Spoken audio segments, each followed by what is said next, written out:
Oh my God, look what you guys have done. You stopped buying sneakers. You know what? Nike's about to be outside your balcony window talking about some baby come back. You can blame it all on me because y'all don't want to buy sneakers anymore. And it's obvious because Nike's stock price is dropping like bird poop, my guy. It is dropping so unexpectedly, and we didn't see this coming. Well, kind of, sort of, but the truth of the matter is, y'all don't want to buy sneakers. Nike said the money ain't flowing and the customers are going. The state of Nike is not looking good right now. In the past week, the stock price went from $94 to about $74. This is a 20% decrease, the worst the company has seen in history. Why is this? Obviously, sales are down. Y'all got tired of buying sneakers, whether it's because you're broke, the resellers, the reps. There are so many reasons why people have successfully bowed out of the sneaker game. This is further evidence that sneakers are just not a good investment, guys. You can't treat sneakers like stock, bro. Like, you can't hold on to them and expect the price just to rise simply because you think it's worth something, bro. It was a man-made object made at a certain price point, and that is what it is, bro. Footwear is not a necessity, and it's becoming so obvious to people. But this situation with Nike is a very good thing for consumers like you and I because the power is back in our hands. And let me explain this whole situation to you. So the stock price is down, and this begs the question of why. Why is Nike seemingly suffering so much right now? The customers aren't happy and they feel unwanted. You see, in order for people to spend money in any type of market, they must feel like they're valued, not only with their money, but with the values that they support as well. News reports have shown that footwear is down by 6% when compared to last year in 2023. People do not want sneakers anymore. They feel like they're being used and abused. And who's the one using and abusing them? Oh yeah, you've been on FitsByFree for long enough to understand that. It's the resellers. Most people scalp sneakers, sell them for 10 times the original price. They force people to play the little game called sneaker resale. There are just too many barriers and challenges that someone must overcome in order to purchase a sneaker. Nowadays, it's almost impossible to get a hype sneaker for retail. There's so many games you have to play just to get a hype sneaker for retail at the end of the day.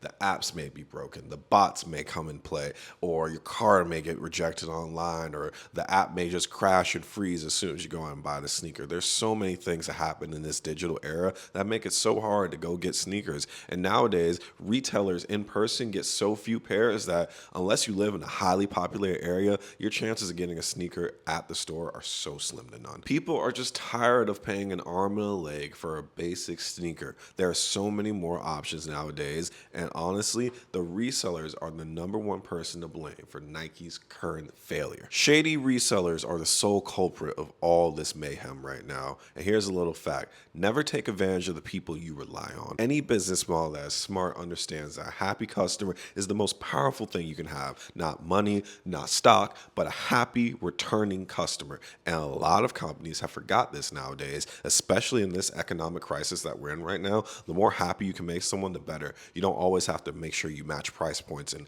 return on investments. The truth is, many sneaker resellers cheat in order to get sneakers. They backdoor, they get pairs before anybody else, or they scalp, they use their money and their bots to buy up every sneaker, and then they feel like they can control the price of the sneaker and they can say whatever they want, making 10 times the original amount of money that one would spend for a retail sneaker. People have gotten tired of this. Obviously, you can tell by the way things are right now. And what is their response and their solution? We're just going to stop buying sneakers. Yes, they have woken up. A lot of resellers thought that sneakers were a necessity and being cool and fashionable was something that everybody felt like they had to do. That is far from the case. A lot of people have woken up and just decided, you know what? I don't need to get a new pair of sneakers every year. I just need the same basics: white, gray, black. That's it. Maybe some dress shoes and I'm good. I don't need all that to impress anybody. We live in a fast fashion era. Thank companies like Shein and other online sellers, bro. There are so many ways to get a lot of items for cheap and quickly. Reps have taken over the sneaker game. It's a fact. The OG sneakerheads don't want to admit it. The current sneakerheads know for a fact. The Gen Z baby boys love their reps, and there's nothing wrong with that. At the end of the day, it's just fashion. It's just footwear. People just want to look good in what they wear. They want to feel confident as well. Truth be told, a lot of sneakerheads don't really want to buy reps. I get comments on this page all the time telling me like, oh my God, I've been buying sneakers for the past 15 years, and recently I've started to look at reps a lot differently because it's so hard to get sneakers, and I feel like I'm just wasting my money when I could have got 3 or 4 pairs for the same price that I paid for one single resale sneaker. Ironically, a lot of reps sell at retail prices, $150, $200. It makes it even worse. It's like, dang, bro. So I'm looked at as a bad person for going and getting a sneaker for the price that I should have been able to pay in the first place.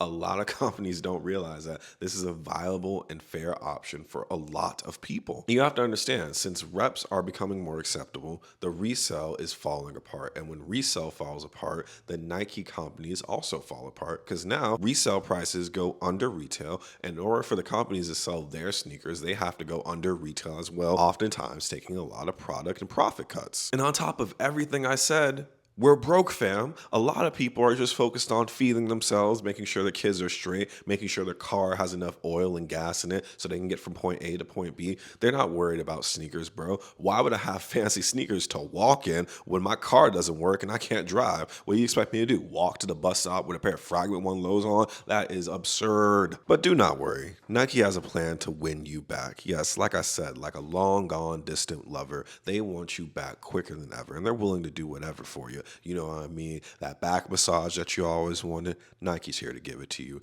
Those weird things you want to do in the you know what room, yeah, Nike's down to get freaky with you. See, you know what? If they want happy customers, make these people earn it. So what's Nike's current response to all this? They plan on selling a lot of affordable sneakers come 2025. They want to have sneakers for under $100 for you, the consumer, because they lost a lot of general consumers in this whole process. They were trying to appease to a broken resale market at the time, and they were fueling into the 2020 pandemic sneaker craze that was going on. And now they realize we need to get the old general customer back, that single mom that's buying her kids sneakers for the summer, bro. We need to get her back for that back to school season. In addition to this, they want to create more innovation and newness because honestly, we're tired of the basic Jordan 1 and Jordan 4 color variations that drop every season. We're not into that. I have a black Jordan. I don't need 15 million variations of the same black and red, black and white, black and blue color variation. Like, dog, we're not in the Power Rangers. I don't need a whole set. No, thank you. Nike plans on going back to its roots by releasing more lifestyle and running shoes. You know, the basic functionalities of a sneaker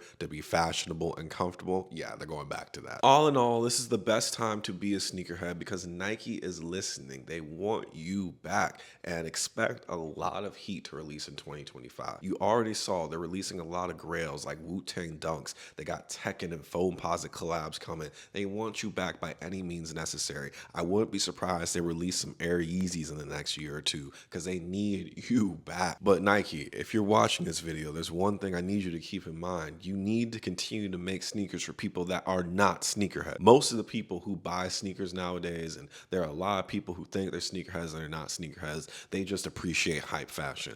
I need you to make sneakers for people who are not sneakerheads, people that just like sneakers, like having a couple of good pairs in their collection, and that's it. Don't focus on a lot of re-releases and retros and grails because you're only appealing to a small percentage of your customer base. You need to hit everybody. So with all this being said, what does the future of sneakers look like? Just be patient. Bigger releases are coming and you have a lot of heat coming in the future, I promise you. Sneakers will never crumble and fail as much as you may feel like it.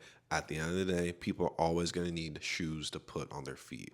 I see a lot of companies following in the footsteps of Nike. They are, at the end of the day, one of the biggest sneaker sellers in the game. So a lot of companies will take notes and see what's working for them, and they'll follow suit. You're going to see a lot of grails released. Expect something huge in 2025. So many sneakers are going to release that you're going to be overwhelmed and consumed with so many options. It's going to be good for y'all if you want to see a lot of new sneakers come out and old ones as well. It's going to be a good year for sneakerheads and people that just enjoy sneakers in 2025. The resellers are going to try to capitalize off this situation because they will fail, because at the end of the day, the abundance will take them right out of the game. Watch. And lastly, there's going to be a huge pushback against reps. You're going to see more and more lawsuits, pushbacks, and policies that are going to stop people from looking at reps as such a viable option. With the cheaper price point of sneakers and more politics to come, I promise you, you're going to see a bigger wave and a bigger push against rep sneakers. It's just a fact.